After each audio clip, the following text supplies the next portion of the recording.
Hello, everyone. So I just finished watching Better Call Saul, the new episode, and wow, what a treat that was. We got two more episodes to go. I thought there was only one left for some reason, and by the way this one ended, I was like, no, there's only one episode left. How are they gonna tie everything so nicely together and connect it with Breaking Bad and not rush it? But then I realized there's two episodes, and it just kind of made the experience a lot better because I know they'll be able to flesh out the rest of the story pretty good. We got another 2 hours ago. I have no negatives to say about this episode. This episode was like pretty much perfect. I don't have any complaints. I fucking loved it from start to finish. If you guys haven't seen it, I would click off the video because this is a spoiler review. But basically, the episode starts off where we left off, the mid-season finale. Howard's dead from Lalo Salamanca, and one of the most entertaining parts of this episode wasn't just the action; it was just watching the actors act. And there are just so many moments in this episode where people don't even say anything, and you can just tell by the expression on their face what they're thinking, what they're doing. Like, for example, Kim, basically Jimmy volunteers Kim to go kill Gus because he doesn't want to do it, and it really goes to show he doesn't love her.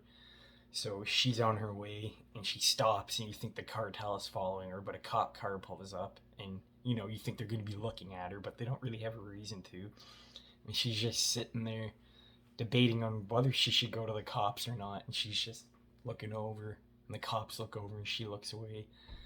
But it just, her acting is so good. You know what I mean? You know what she's thinking.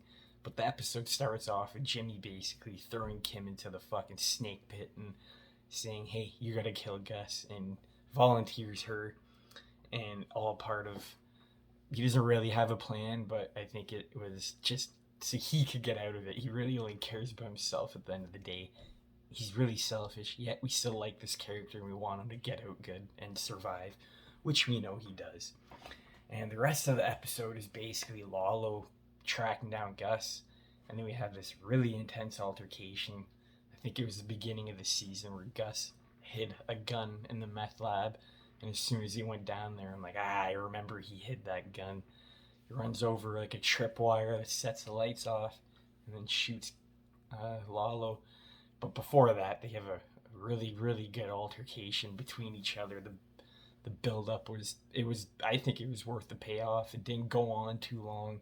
They both had some really good lines. They're both scared of each other, and that's what I really liked about this rivalry. I never seen Gus or Lalo scared, and seeing Gus just panic. He doesn't know if he shot and killed Lalo or not, but his face is just so like, you never see him so nervous. He's not the perfectionist that we all know in Breaking Bad. So kills Lalo, and then Mike basically goes back to Saul's apartment, tells them to change their names, get a new fridge, lie to the cops, all that sort of jazz. And this episode ends, I wouldn't say on like a huge cliffhanger, but it ends in a pretty emotional moment where they're basically burying Howard's body, and Mike looks down and he's like, oh, be careful, because in the end he knew Howard didn't deserve really any of this. He wasn't a normal guy. He was a bit fucked sometimes, but for the most part, he was just a normal lawyer. He was just in the wrong place in the wrong time. If he wasn't there, Lalo wouldn't have killed him, and it's kind of how the episode ends. I wasn't expecting it to be like that, but I really enjoyed it.